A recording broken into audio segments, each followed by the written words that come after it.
Isabel Mega, seja bem-vinda ao Bastidores CNN nessa véspera de feriado, minha amiga, porque aqui a gente não para de apurar e a gente traz informação exclusiva.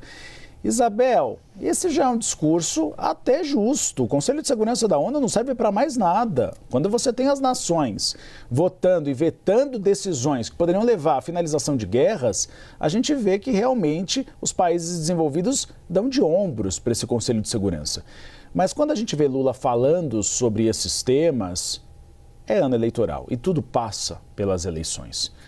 Lula quer marcar posição sobre o tema da guerra com esses discursos também para o mercado doméstico, ou seja, para os eleitores brasileiros?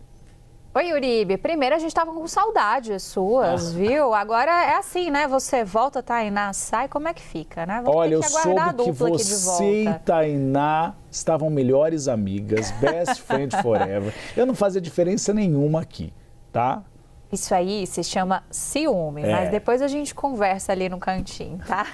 Boa tarde para quem está com a gente nessa véspera de feriado. Uribe, a gente sabe que essa fala do presidente Lula, ela é até repetitiva, né? Não é de hoje que o presidente da República bate muito na tecla de ser bastante crítico em relação à atuação da ONU, do Conselho de Segurança, principalmente, né? Até porque o Brasil, que ocupou durante o governo Lula III por um período a presidência, teve muita dificuldade também de marcar suas posições, de encontrar apoio. E por que isso? Porque hoje a gente ainda tem uma concentração de muito poder em países como os Estados Unidos. Se você propõe alguma coisa, os Estados Unidos evocam o poder de veto, pronto, já era, não tem mais o que fazer.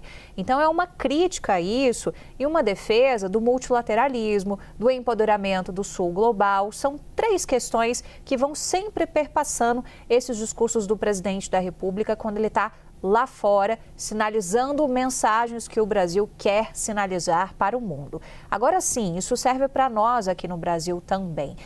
Não custa lembrar que o próprio presidente Lula iria, no mês de março, para os Estados Unidos. Tinha previsão de um encontro com Donald Trump. O cenário mudou completamente desde o momento em que eles fizeram essa tratativa prévia até o momento em que o mês de março chegou e o encontro não aconteceu. No meio do caminho, a gente teve a guerra do Irã.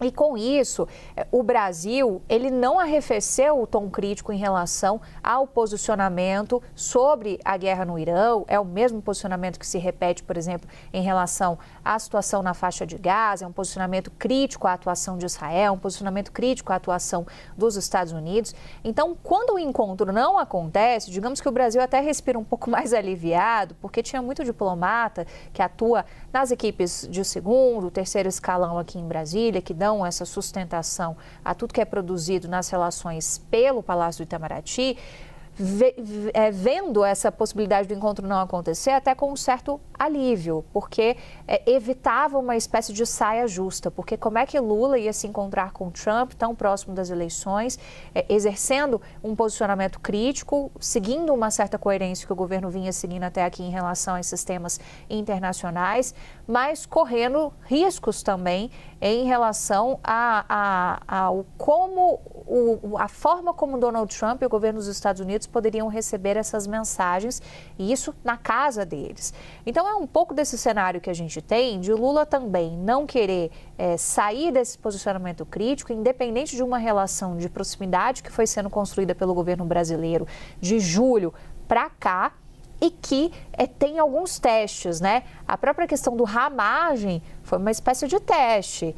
Se teve ou não ingerência, a gente não sabe ao certo, né, da bancada bolsonarista, que hoje dá para a gente dizer que a gente tem praticamente uma bancada bolsonarista nos Estados Unidos, mas tem uma influência, tem um pedido pendente de asilo político. Isso é um teste também para o bolsonarismo e para a relação do Brasil, porque essas questões ideológicas já contaminaram a relação no passado. Fica no ar aquela preocupação de que o que acontece lá fora pode ter interferência e pode representar um risco eleitoral para o presidente da República.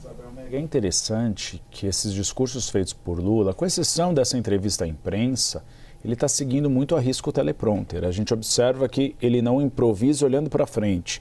Ele olha para a direita, olha para a esquerda, sempre lendo, exatamente para não sair, para não escorregar e citar nominalmente Donald Trump. Então ele tem tomado esse cuidado. Primeiro, para as eleições internas, ele precisa se diferenciar de Flávio Bolsonaro e esse tem sido a toada dele, soberania nacional, enquanto Flávio Bolsonaro é mais alinhado a Donald Trump, mas ele não pode também fazer o caldo azedar, porque ele ainda tem um encontro pendente com o próprio Donald Trump. E Donald Trump pode impor novas tarifas ou retaliações ao Brasil. Então Lula sempre com o pé em cada canoa ali, se equilibrando para não exagerar.